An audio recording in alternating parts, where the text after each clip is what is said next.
It was supposed to be just another ordinary morning at work. Emma rushed into the office, her face flushed and her hair slightly out of place. She could feel the stares of her coworkers as she slid into her desk, 10 minutes late for the third time that week. She barely had time to catch her breath when her boss called her into his office. The look on his face said it all.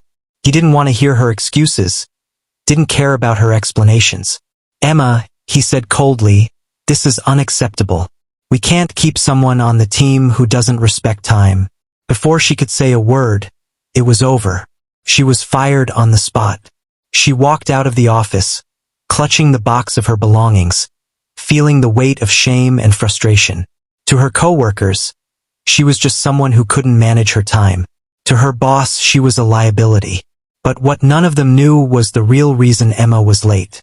A reason so heartbreaking, it would have changed everything if only they had taken a moment to listen. What could that reason be? And how could one moment of misunderstanding change her life forever? Emma was the kind of person who always put others before herself. A single mom in her late 20s, she worked tirelessly to provide for her 6-year-old son, Liam. Her life wasn't glamorous, but she didn't mind.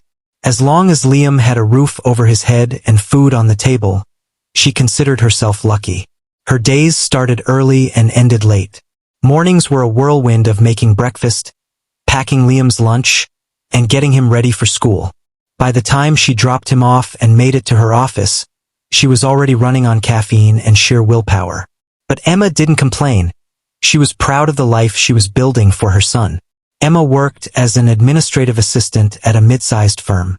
The job wasn't exactly her dream, but it paid the bills and gave her a sense of stability. She was good at her work, always staying late to ensure everything was perfect. Her coworkers liked her, and even her boss, Mr. Grant, had once complimented her dedication. But beneath her composed exterior, Emma carried a heavy burden. Liam had been diagnosed with a chronic illness a year ago, and their lives had changed overnight. Doctor appointments, hospital visits, and unexpected medical bills became a regular part of their routine. Every penny Emma earned went toward his treatment, leaving little room for anything else. Despite the challenges, Emma remained hopeful. Liam's laughter was her fuel, his hugs her reward. Every night, after tucking him into bed, she would sit at the kitchen table, going over the bills and planning her schedule for the next day. She often joked to herself, if only there were 30 hours in a day, but her optimism was tested every morning. Liam's condition meant there were days when he couldn't get out of bed or mornings when she had to wait for the sitter to arrive before she could leave for work. Those delays, though unavoidable, started adding up. Emma knew her tardiness wasn't going unnoticed at the office. She tried to make up for it by working late and taking on extra tasks. But no matter how hard she worked, the mornings always seemed to drag her down. And then there was the fear of being judged, the fear of being seen as unreliable. Emma kept her struggles to herself, not wanting to burden her coworkers or seem weak in front of her boss. Her dream was simple, to provide Liam with a happy, healthy life. She wanted to save enough money to give him opportunities she never had. Emma dreamed of enrolling him in sports, taking him on a vacation, and eventually sending him to college. But every step forward felt like a battle she had to fight alone. And so, Emma carried on, pushing herself every day, never letting the cracks show. She didn't want pity. She just wanted a chance to prove she could handle it all. But life had other plans, and one morning, everything came crashing down. It was a Monday morning, the kind that already felt heavy before it began. Emma had woken up to find Liam curled up in bed, his little face pale and flushed with fever. He had been battling a cold for a few days, but this morning was worse. She sat beside him, her hand on his forehead, feeling the heat and the weight of yet another decision she had to make. Should she call in sick? Stay home and take care of him?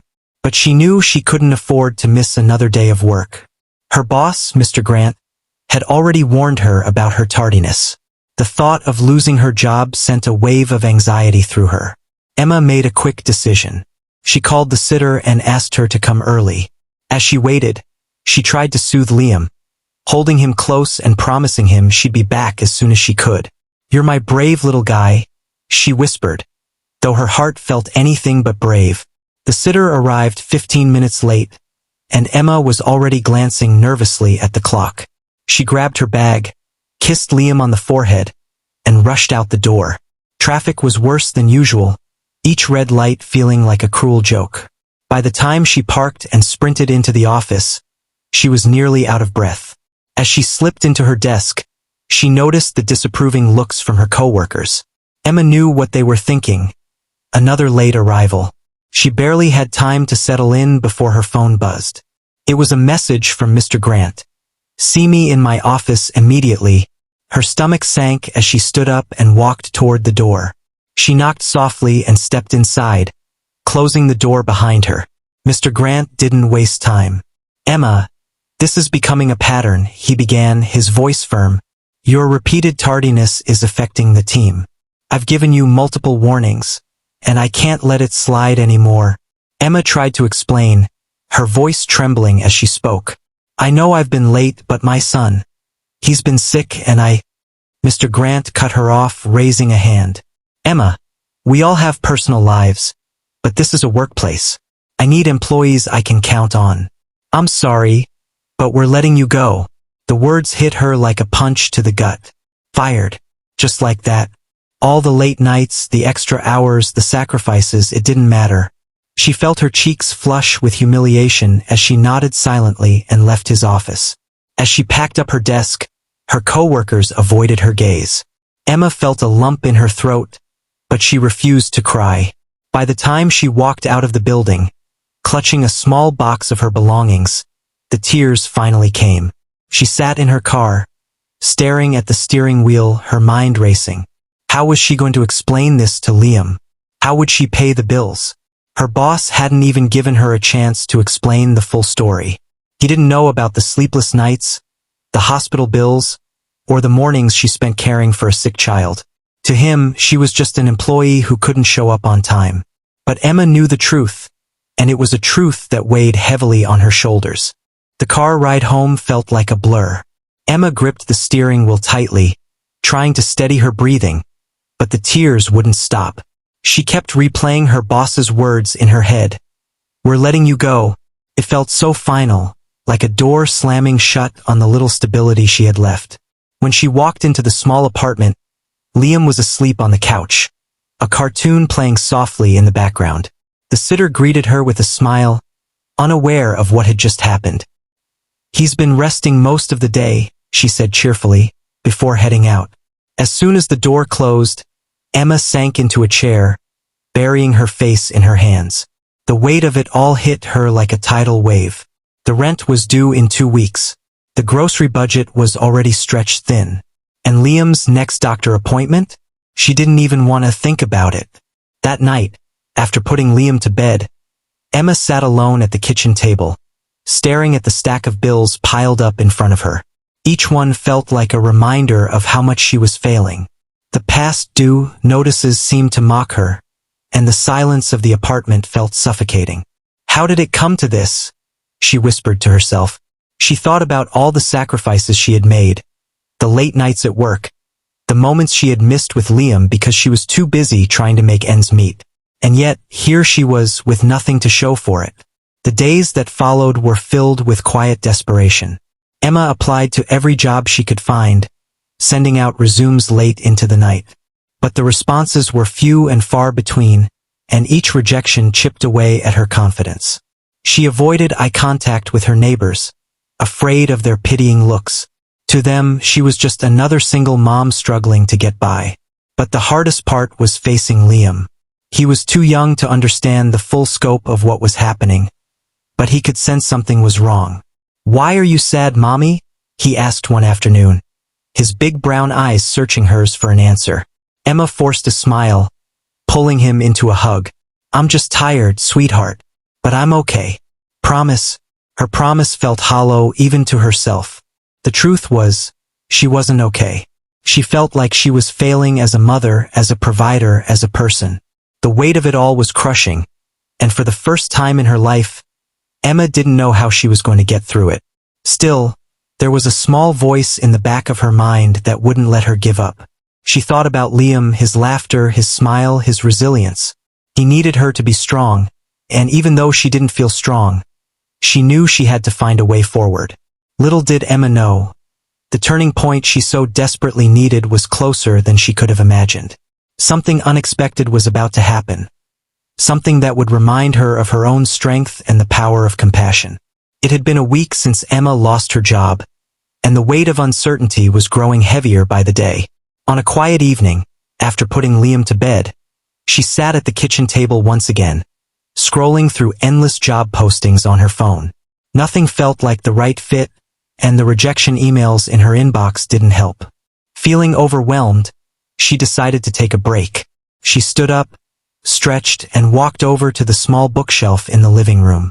It was filled with books she hadn't touched in years, most of them dusty and forgotten.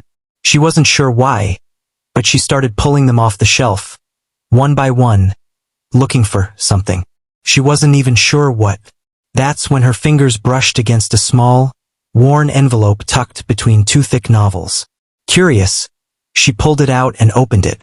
Inside was a stack of old papers, handwritten notes from her college days.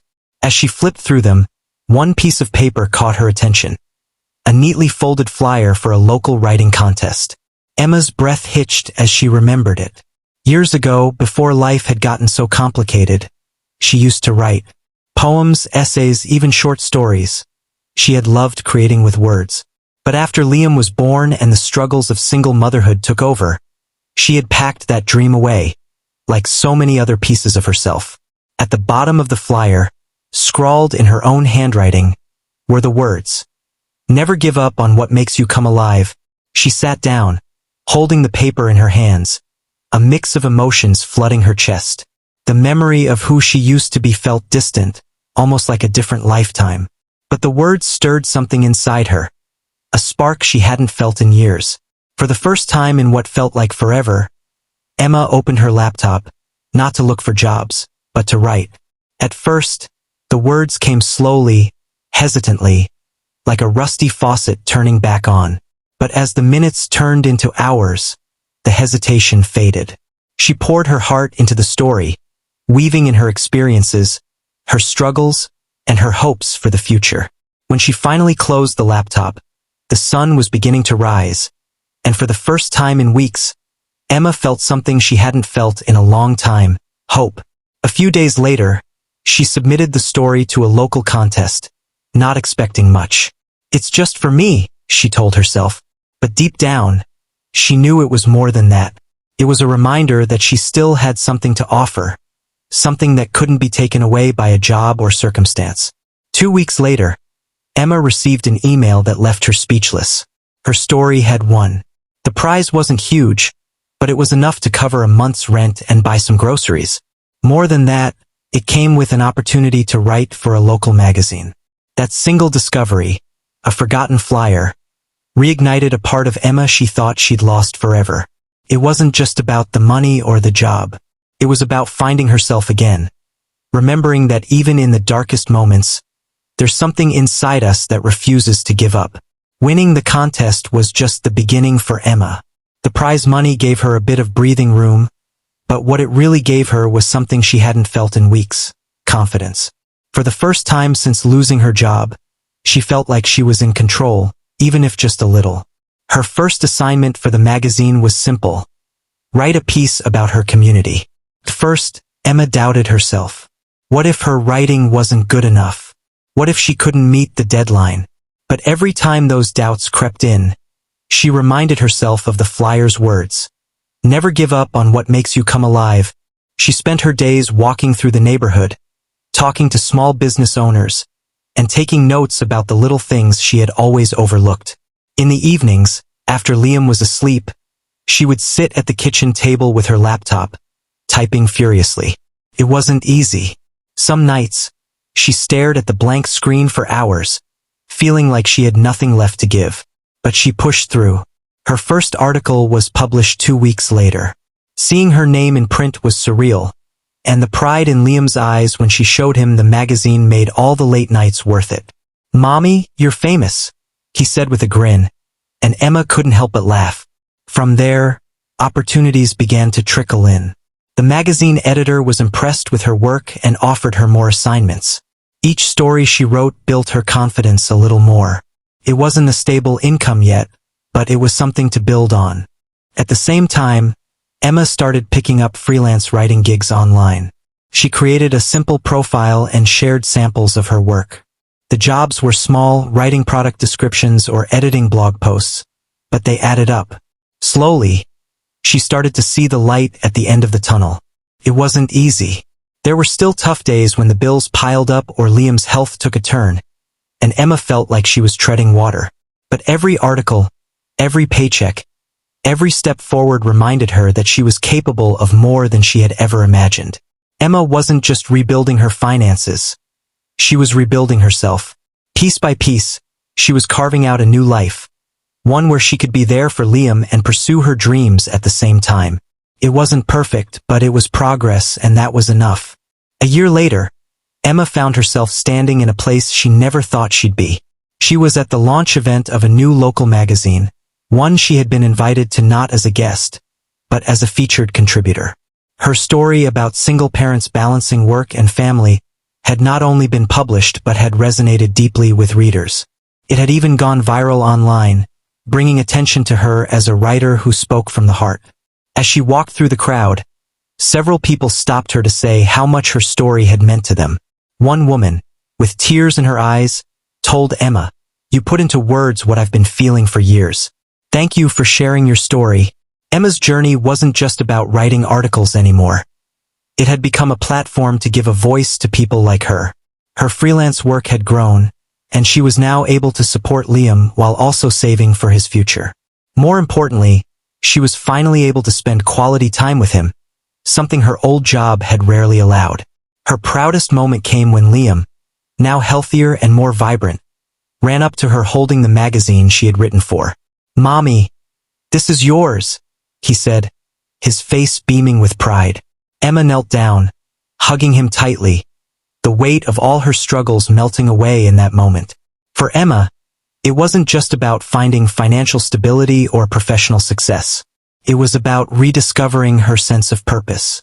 The little girl who used to dream of being a writer hadn't disappeared after all. She had just been waiting for the right moment to return. As she left the event that evening, Emma glanced at the city skyline and thought about how far she had come. The late nights, the rejection, the fear of failure. It had all been worth it. She had taken her pain and turned it into something meaningful, not just for herself but for others. Her life wasn't perfect, and there were still challenges ahead. But for the first time in a long time, Emma felt a deep sense of pride and gratitude. She hadn't just survived, she had rebuilt. And in doing so, she had created a life that was stronger, brighter, and filled with purpose. Emma's journey is a reminder that even when life feels impossible, there's always a way forward. She faced heartbreak, uncertainty, and overwhelming odds, but she didn't let them define her. Instead, she found strength in the most unexpected places. A forgotten dream, a rediscovered passion, and the love for her son. Her story shows that sometimes, when everything feels like it's falling apart, it's actually an opportunity to rebuild. Not just to pick up the pieces, but to create something stronger, something more meaningful. What about you? Have you ever faced a moment in life where you thought there was no way out, but somehow you found a way to keep going? Share your story in the comments. I'd love to hear how you turned your challenges into triumphs. If Emma's story inspired you, don't keep it to yourself. Share this video with someone who might need a little hope today. And if you'd like to hear more stories like this, subscribe to the channel for weekly tales of resilience, determination, and hope. Remember, no matter how dark the moment, there's always light waiting to shine through. You just have to believe in yourself and take that first step forward. Thank you for watching, and I'll see you in the next story.